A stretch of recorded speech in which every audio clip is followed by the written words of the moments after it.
Most tragedies start with a choice, a mistake, or a moment of anger.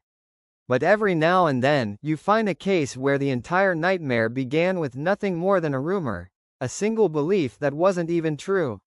And what makes this story so disturbing isn't just the crime itself, but how quickly one family's paranoia turned an ordinary holiday into something Oklahoma had never seen before. By the time the truth surfaced, 4 innocent people were gone, and the reason behind it didn't make sense to anyone. On the morning Gilbert Postelle was scheduled to die, most people only knew him as another name on Oklahoma's death row list. But behind that date was a case that had unsettled investigators for years. Gilbert wasn't some unknown drifter or a career criminal fading into obscurity.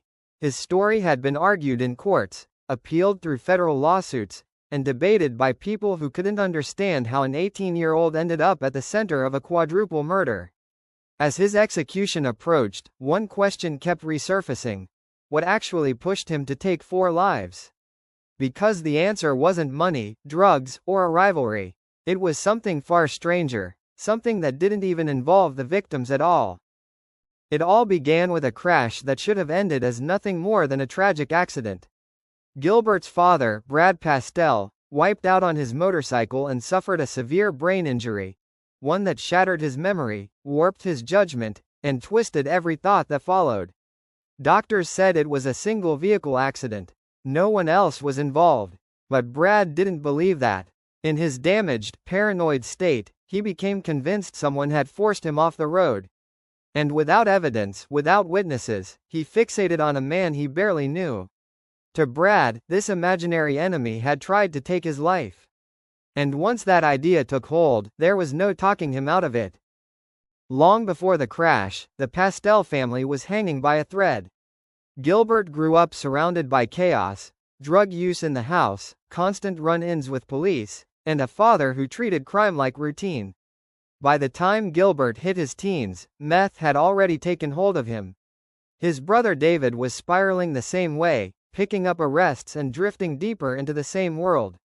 So when Brad, still recovering from his head injury, insisted that someone had tried to end his life, Gilbert wasn't thinking clearly enough to question it.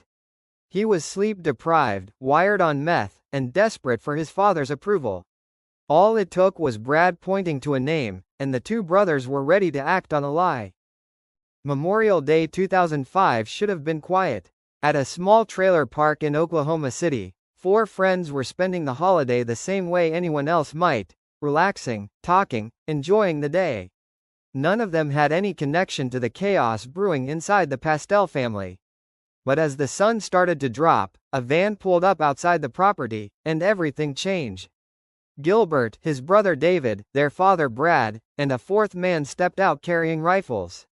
This wasn't a robbery or a spur-of-the-moment confrontation. They moved with purpose, heading straight toward the group as if they were checking off a list. The victims were startled, confused, completely unprepared for the aggression that hit them. Within moments, the peaceful holiday gathering turned into a frantic scene. The attack was swift, overwhelming, and left no way out. And as investigators would later discover, none of the 4 people outside that trailer had anything to do with the Postelle family's suspicions. They were targeted for a reason that never even existed. When police arrived at the trailer park, the scene made one thing clear: whoever carried out the attack knew exactly what they were doing.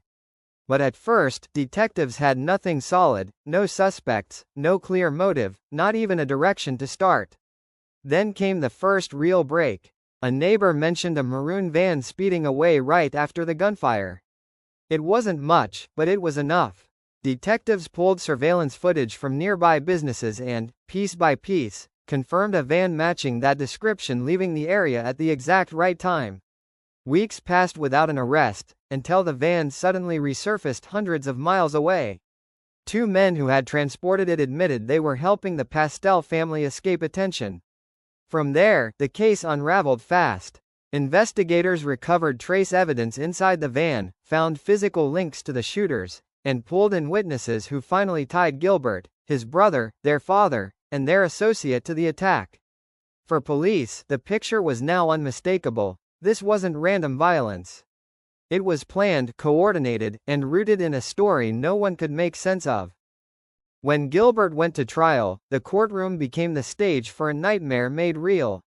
Witnesses described everything, from the victims being forced to comply to the moments they tried to escape. People who had survived the attack testified about the chaos and fear, while families shared the heartbreak of losing loved ones in a way that left no closure. Inside the courtroom, Gilbert's defense argued he had been under the influence of meth, that his father's brain injury had steered him into crime, and that his low IQ made him vulnerable to manipulation. But the evidence was overwhelming: DNA, shell casings, surveillance footage, and testimony from an accomplice all painted a chilling picture.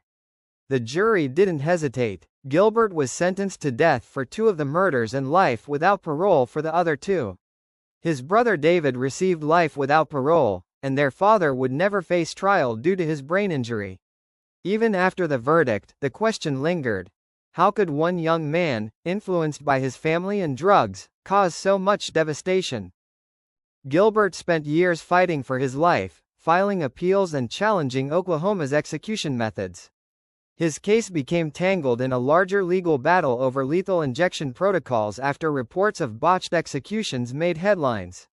He argued that the drugs caused extreme pain and that the state hadn't fixed the problem, but the courts rejected his claims.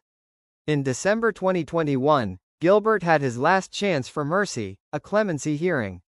His lawyer pleaded that he deserved forgiveness, pointing to his troubled upbringing, drug addiction, and the influence of his brain-injured father. Gilbert spoke briefly, admitting guilt and expressing remorse, but it wasn't enough. The board voted to deny clemency. With no more appeals and no way to halt the execution, the date was set.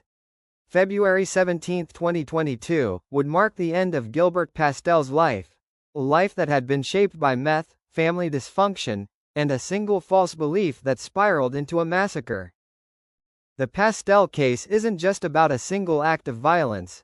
It's about how fragile the line between belief and reality can be. One brain injury, one moment of paranoia, one family caught in drugs and chaos, and 4 lives were destroyed.